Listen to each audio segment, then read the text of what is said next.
Okay, so now इसको हम जब सॉल्व करेंगे तो पोलर फॉर्म है r cos theta plus iota sine theta, तो ये बन जाएगी 2 into cos 60 plus iota sine 60, और हम इस 60 को π/3 की फॉर्म में भी लिख सकते हैं। तो ये थी पोलर फॉर्म की। अब एक और तरह से क्वेश्चन भी आ सकता है कि let's suppose polar form given हो और आपसे पूछा गया हो कि आपने बताना है कि आर्गूमेंट क्या है। लाइक फॉर एग्जांपल, अगर मैं यही वाली एग्जांपल कंसीडर कर लूँ, ये मुझे एक्सप्रेशन गिवन हो और पूछा जाए कि आर्गूमेंट क्या है, तो आर्गूमेंट 60 डिग्री है या π/3 है। और आर्गूमेंट के लिए ज़रूरी है कि हमें उस एक्सप्रेशन को पहले स्टैंडर्ड फॉर्म में लिखना है। ये स्टैंडर्ड फॉर्म है हमारे पास। तो हमें जब भी किसी कॉम्प्लेक्स नंबर की पोलर फॉर्म गिवन हो और पूछा जाए कि आर्गूमेंट क्या है, तो इस फॉर्म में लिखना ज़रूरी है। फॉर एग्ज़ाम्पल, लेट्स सपोज हमें गिवन हो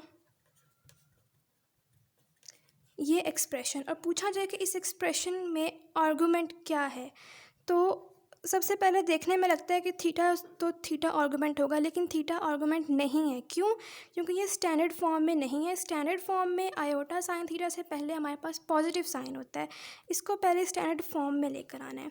स्टैंडर्ड फॉर्म में लाने के लिए हमें यहाँ पे नेगेटिव थीटा अगर हम कंसीडर करेंगे, तो ये चूँकि इवन फंक्शन होता है कॉस, तो नेगेटिव साइन एब्जॉर्ब हो जाएगा, और साइन ऑड फंक्शन होता है नेगेटिव साइन एब्जॉर्ब नहीं होगा बल्कि बाहर आ जाएगा जब हम इसके अंदर नेगेटिव थीटा पुट करेंगे।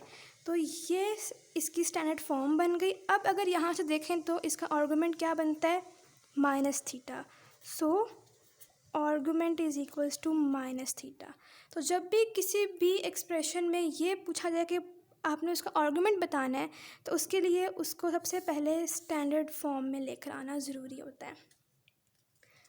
ओके, अब इसकी एक और जो है इसका मेथड सॉल्व करने का ये है कि लेट्स सपोज आपको क्वेश्चन में गिवन हो कि लाइक जिस तरह ये एक्सप्रेशन है गिवन और पूछा जाए कि इसकी पोलर फॉर्म क्या है, तो बजाय इसके कि आप उसे खुद से कैलकुलेट करें, आप सिंपली ये भी कर सकते हैं कि जो ऑप्शंस हैं आप उन ऑप्शंस को सॉल्व कर लें, और ऑप्शंस को सॉल्व करके जिन ऑप्शन में आपके पास क्वेश्चन बन जाए वो आपके पास राइट ऑप्शन होगी। तो बैकवर्ड सोल्यूशन भी हम बहुत सारे क्वेश्चंस में यूज़ करते हैं, जिसमें जो क्वेश्चन से आंसर पर जाने का प्रोसेस लंबा हो, उसमें हम आंसर से क्वेश्चन बनाने की कोशिश करते हैं। ओके, सो नेक्स्ट हमारे पास एक बहुत इम्पोर्टेंट क्वेश्चन है जो कहता है कि अगर पोलर कोऑर्डिनेट्स गिवन हो आपको, लेट्स सपोज पोलर कोऑर्डिनेट्स हैं, किसी पॉइंट के पोलर कोऑर्डिनेट्स हैं 3 and 30 डिग्री, तो अब आपने उसका कार्टेशियन सिस्टम में फाइंड आउट करना है कि वो क्या, मतलब उसका कार्टेशियन सिस्टम क्या होगा। सो यहाँ पे जो 3 होगा ये हम इसको r कंसिडर करेंगे, और ये 30 डिग्री इज़ अ थीटा और द आर्गूमेंट। तो कार्टेशियन सिस्टम में अगर हम इसको लिखें तो इसका फॉर्मूला वही बनता है। कार्टेशियन सिस्टम का मतलब यही है कि हमने इसको पोलर फॉर्म में बनाना है। तो पोलर फॉर्म में बनाने के लिए हम कह सकते हैं कि r cos theta plus iota sine theta, r3 था, तो इसी तरह हम इसे अगर कॉस 30 प्लस आयोटा साइन 30 की फॉर्म में कंसीडर करेंगे। अब अगर हम इसको यहाँ से सॉल्व करें तो हम इसको ईज़िली सॉल्व कर सकते हैं। ये लाइक हम उसके अंदर सिंपली साइन और कॉस के 30 डिग्रीज की वैल्यूज़ पुट करें, और हमारे पास इस एक्सप्रेशन को सॉल्व करने से कार्टेशियन सिस्टम के पॉइंट्स आ जाएंगे। कार्टेशियन सिस्टम के पॉइंट्स के लिए जस्ट इसको सिंपली यू कैन सॉल्व, और ये कार्टेशियन सिस्टम आ गया। तो हम कार्टेशियन से पोलर पर भी जा सकते हैं और पोलर से कार्टेशियन पर भी आ सकते हैं, लेकिन उसके लिए बेसिकली हमें ये r और थीटा की वैल्यूज़ पता होनी चाहिए। तो क्वेश्चन में किसी भी तरह से आ सकता है लाइक पोलर टू कार्टेशियन और Cartesian to polar. Next topic हम डिस्कस करते हैं Euler's form of. Okay, Euler's form discuss में हमने ये पढ़ा कि जेड एक कॉम्प्लेक्स नंबर है, और आयलर फॉर्म ये कहती है कि बेसिकली आयलर फॉर्म इस एक्सप्रेशन को स्टेट करती है। लेकिन एक्सप्रेशन बनता कैसे है, अगर हम देखें कि जो हमने पीछे पोलर फॉर्म डिस्कस किया वो कहती है कि r cos theta plus iota sine theta. तो बेसिकली यहाँ पे यही वाली चीज़ डिस्कस की गई है कि ये वाला एक्सप्रेशन है ना, दिस वन एक्सप्रेशन, ये इसके इक्वल हो जाएगा।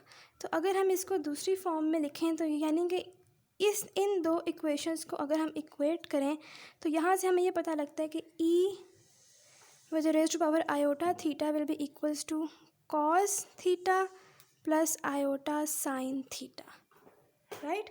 तो यहाँ से हमारे पास बेसिकली डिराइव होता है De Moivre's थ्योरम।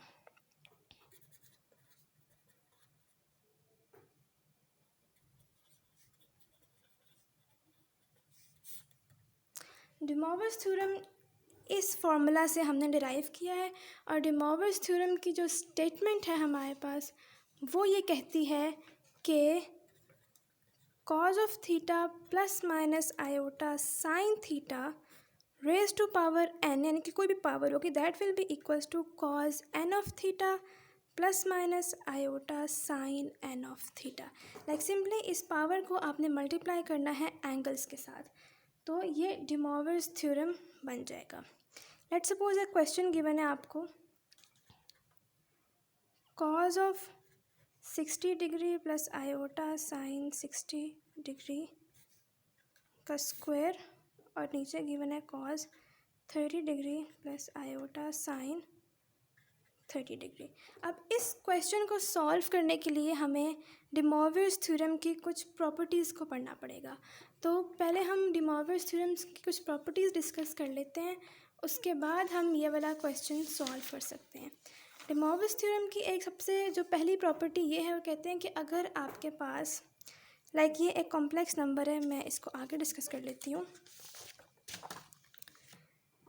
कोई भी दो कॉम्प्लेक्स नंबर्स अगर मल्टीप्लाई हो रहे होंगे तो हम सिंपली उनके एंगल्स को ऐड कर सकते हैं। Like for example if I right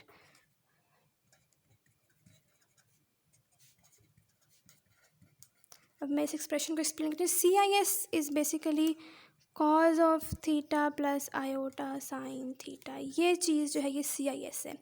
तो अगर इस तरह कोई एक नंबर हो, इसको हम थीटा 1 कर लेते हैं, और इस तरह अगर कोई और हो थीटा 2 प्लस आई साइन थीटा 2, तो ये हम इसे किस तरह, दिस विल मेक, इसको हम सिंपली इनके एंगल्स को ऐड करेंगे और बाकी चीज़ को बाहर एज इट इज़ लिख देंगे, like cos theta plus iota sine theta, और इनके हम एंगल्स को ऐड कर लेंगे। तो वो जो ऐड करके एंगल्स आएंगे वो बेसिकली इस पॉइंट पर हम लिख लेंगे। तो वो एंगल्स क्या बनेंगे, थीटा 1 प्लस थीटा 2, राइट। तो हम इन दोनों में से थीटा को अगर कॉमन ले लें तो जो इस चीज़ का आंसर आएगा वो ये थीटा और थीटा में हम प्लेस कर देंगे। इसी तरह इसकी ये प्रॉपर्टी है कि अगर दो कॉम्प्लेक्स नंबर्स को अगर हम डिवाइड कर रहे हो, like CIS alpha CIS alpha over CIS beta, तो इसमें हमने क्या करना है, सिंपली उन एंगल्स को सब्ट्रैक्ट कर लेना है। अभी हम जब इसकी एग्जांपल सॉल्व करेंगे तो आपको और क्लियर हो जाएगा। और अगर इसके ऊपर कोई पावर हो जाए, लाइक कोई कॉम्प्लेक्स नंबर है, मैं कहती हूँ cos theta plus iota sine theta की पावर n, तो वो मल्टीप्लाई हो जाएगी एंगल्स के साथ।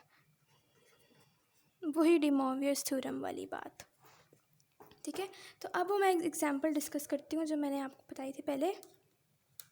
cos of 60 degree plus iota sign of 60 degree is divided by cos of 30 degree plus iota sign of 30 degree, और न्यूमरेटर के ऊपर पावर है स्क्वायर, राइट। अब सबसे पहले अगर हम इन तीन बातों को डिस्कस करें तो ये तीन जो हमने इसकी प्रॉपर्टीज़ पढ़ी, उसमें हम जो थर्ड प्रॉपर्टी है वो कहती है कि सबसे पहले आप एंगल को सॉल्व करें। एंगल को सॉल्व करने के लिए हम इसको अंदर मल्टीप्लाई कर देंगे, तो it becomes cos of 120 plus iota sign of 120, और डिनोमिनेटर सेम रहेगा बिकॉज उसके ऊपर कोई पावर नहीं है, राइट। अब जो मैं दूसरी प्रॉपर्टी पढ़ी कि दो कॉम्प्लेक्स नंबर्स हैं अपनी पोलर फॉर्म्स में हैं, और इस फॉर्म में अगर हम किसी भी दो नंबर्स डिवाइड हो रहे हो तो हम उन्हें किस तरह सॉल्व करेंगे। तो उसका सबसे बेस्ट जो हमें मेथड यहाँ से इस प्रॉपर्टी से पता लगता है वो ये कि will simply subtract these two angles, यानी 120 माइनस 30 करना विच मेक्स 90। सो इसका आंसर आएगा cos of 90 plus iota sign of 90। Simply आप इसको एक सिंपल स्टेटमेंट में लिख सकते हैं, ठीक है। तो इस जो टर्म है इसको आप इस तरह लिख सकते हैं। Now cos of 90 is 1 and sine of cos of 90 is 0 and sine of 90 is 1, तो आपके पास आंसर सिंपल आयोटा आ जाएगा। तो इस पूरी जो स्टेटमेंट थी इसका सिंपल सा आंसर क्या बना, आयोटा। अब इसी तरह का एक और क्वेश्चन भी डिस्कस कर लेते हैं, और उस क्वेश्चन में आपको एक और बहुत इम्पॉर्टेंट चीज़ डिस्कस करवाऊंगी।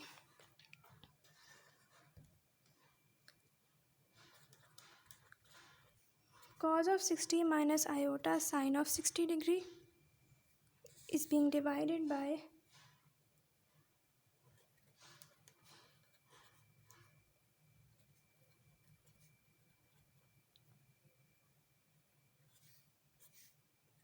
ओके। सो आप लोग 1 मिनट लें और जल्दी से इसको चेक करें कि इसमें क्या प्रॉब्लम है, और इसको हम डायरेक्टली सॉल्व क्यों नहीं कर सकते। हमें एक चीज़ की इसमें जो है वो एडिशन सब्ट्रैक्शन करनी पड़ेगी, जो हमने वो काम यहाँ नहीं किया वो काम यहाँ करना पड़ेगा।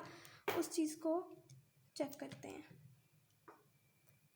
अच्छा, यहाँ पे जो प्रॉब्लम ये है बेसिकली जो स्टैंडर्ड फॉर्म में आयोटा साइन के साथ होता है, बट यहाँ पे अनफॉर्चुनेटली हमें क्वेश्चन में कॉज के साथ दे दिया है। तो सबसे पहले इस प्रॉब्लम को सॉल्व करना है।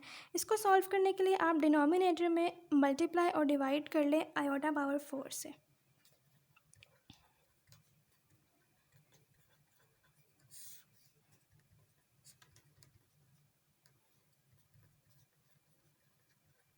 आयोटा पावर 4 से मल्टीप्लाई और डिवाइड करने का पर्पज़ ये था बिकॉज हमारे पास ये फैक्टर है, इसके ऊपर भी पावर 4 है। अब क्या करना है, अब जो इसकी ऊपर वाली पावर है इसको अंदर मल्टीप्लाई कर लें। ठीक है, जब पावर अंदर मल्टीप्लाई हो जाएगी तो क्या बनेगा,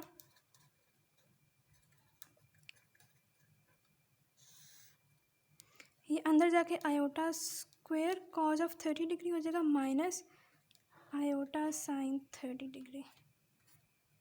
और इस डिनोमिनेटर का भी डिनोमिनेटर हमारे पास क्या बना, आयोटा पावर 4। ये बात हम डिस्कस कर चुके हैं कि आयोटा पावर 4 इज़ 1, तो ये नीचे वाला फैक्टर 1 हो जाएगा, तो ये आयोटा ख़त्म हो जाएगा। इसका मतलब है हमें इस आयोटा को कुछ करने की ज़रूरत नहीं है।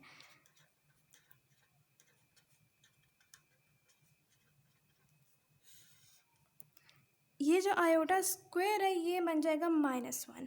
सो अब डिनोमिनेटर में एक्सप्रेशन क्या आ जाएगा, minus cos 30 degree minus iota sine 30 degree whole power 4।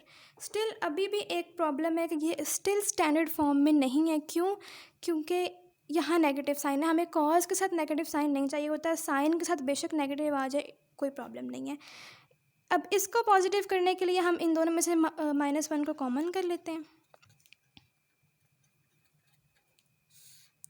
-1 को कॉमन ले लें और ये बन जाएगा cos 30 minus plus iota sine 30। इस -1 के ऊपर भी पावर 4 आएगी। -1 के जब भी कोई पावर इवन होती है तो इट मेक्स 1। तो सिंपल इस सॉल्व करने के बाद फाइनली हमारे पास ये एक्सप्रेशन स्टैंडर्ड फॉर्म में आ जाता है। ये दिस विल मेक 1 और नीचे बन जाएगा cos 30 plus iota sine 30 whole power 4। अब ये जो एक्सप्रेशन है इसको आप इसी मेथड से सॉल्व कर सकते हैं। किस तरह, पहले पावर को सॉल्व करें थर्ड प्रॉपर्टी यूज़ करके, उसके बाद ये दोनों फ्रैक्शन में आ चुके हैं तो सेकंड प्रॉपर्टी को यूज़ करके आप इसको सॉल्व करें, और आप एज ए असाइनमेंट इसको सॉल्व करें ताकि आपको आइडिया हो जाए कि किस तरह से क्वेश्चन सॉल्व होंगे। तो जब भी हमारे पास नेगेटिव साइन जो है वो कॉज के साथ आ जाए या आयोटा कॉज के साथ आ जाए तो हमें उसको पहले स्टैंडर्ड फॉर्म में लेके आना पड़ता है क्वेश्चन को सॉल्व करने के लिए। ओके, सो नेक्स्ट बात जो अभी हम डिस्कस करने लगे हैं दैट इज़, मैं 1-2 क्वेश्चन डिस्कस करना चाहती हूँ। लेट्स सपोज क्वेश्चन है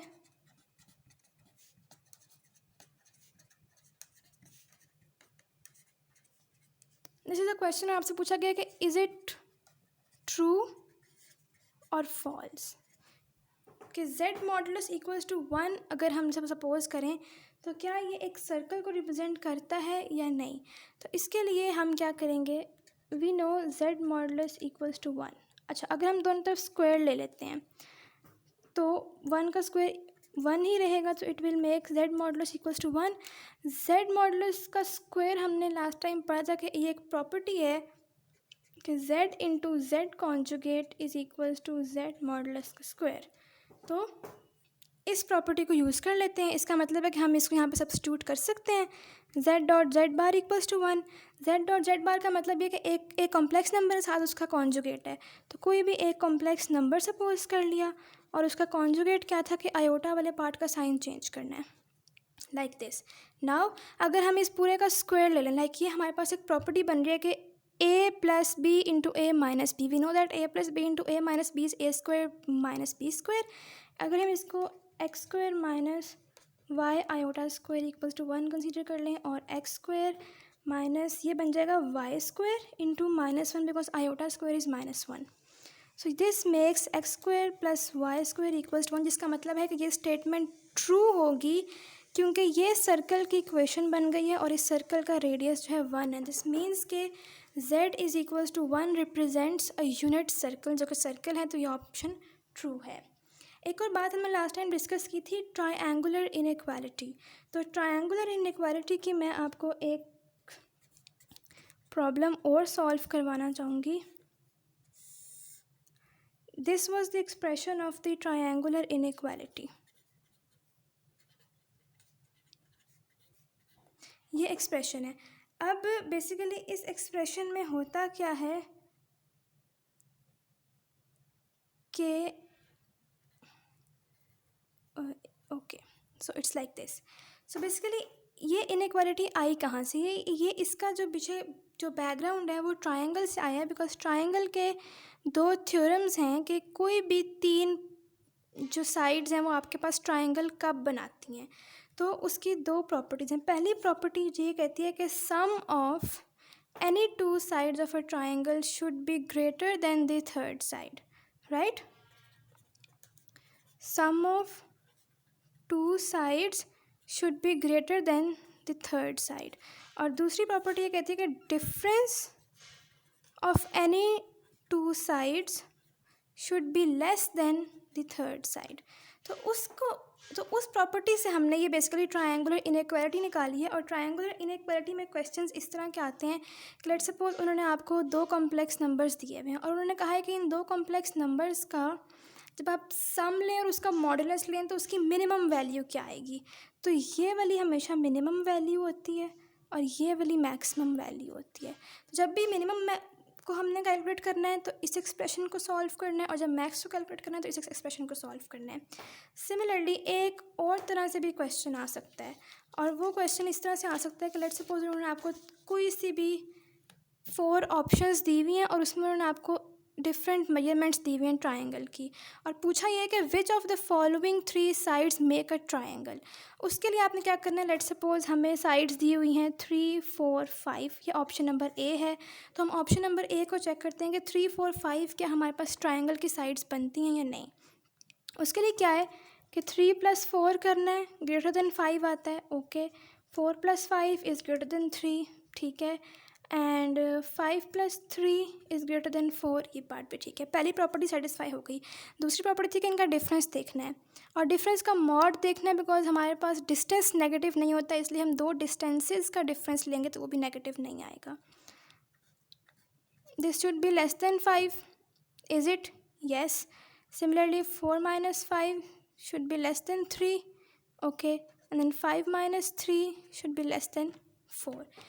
तो ये प्रॉपर्टीज़, ये दोनों हमारे पास प्रॉपर्टीज़ सेटिस्फाई हो गई हैं। इसका मतलब है कि ये 3 साइड्स ट्रायंगल बना सकती हैं। अब ये प्रॉपर्टी हम बेसिकली इसलिए यूज़ करते हैं बिकॉज सारी ट्रायंगल्स राइट एंगल ट्रायंगल्स नहीं होती हैं। राइट एंगल ट्रायंगल्स को तो हम सिंपली पाइथागोरस थ्योरम लगा सकते हैं, बट ये ट्रायंगल्स जो इस तरह की लाइक कोई इक्विलैटरल ट्रायंगल हो या आइसोसेलेस ट्रायंगल हो, तो उसके लिए हमें ये वाली प्रॉपर्टीज़ यूज़ करनी पड़ती हैं। तो ये बेसिकली यहाँ से हमने ट्रायंगुलर इनइक्वालिटी को डिराइव किया है। तो इस तरह के भी क्वेश्चंस आ सकते हैं कि which of the following is the correct distance of 3 sides which make a triangle.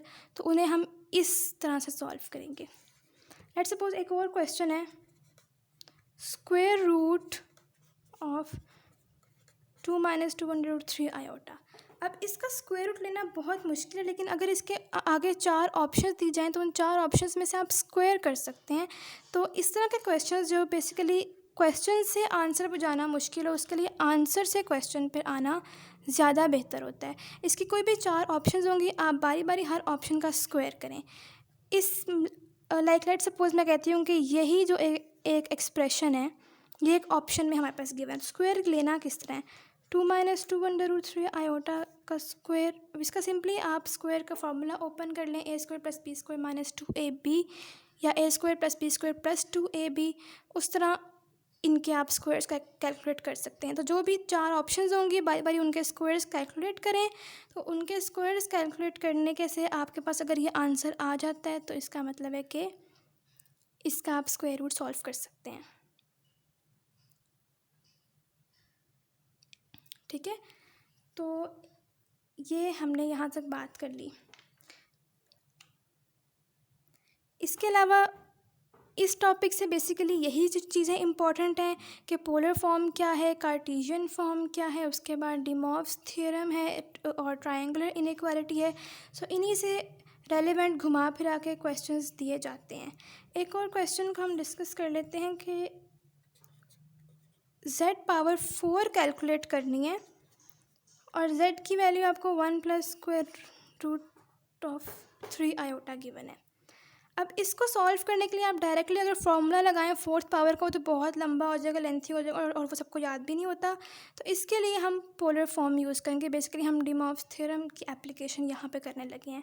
इसके लिए क्या करेंगे कि हमें पता है ये एक एक्सप्रेशन के Zn = Rn × cos of n θ + iota sine of n θ।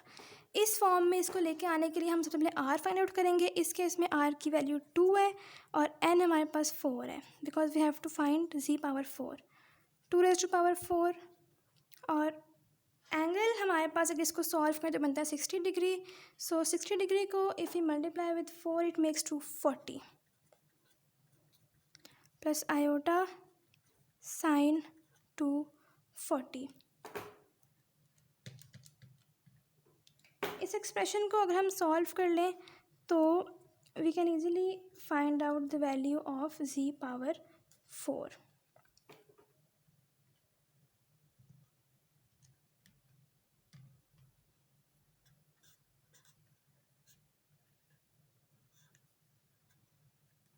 Right, तो इस तरीके से सॉल्व करके हम इनकी वैल्यूज़ को ईज़िली कैलकुलेट कर सकते हैं।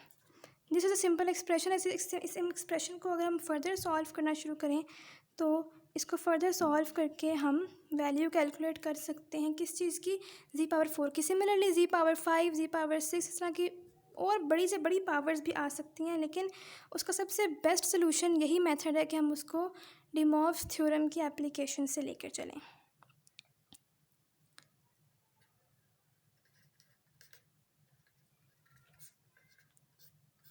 ये इसका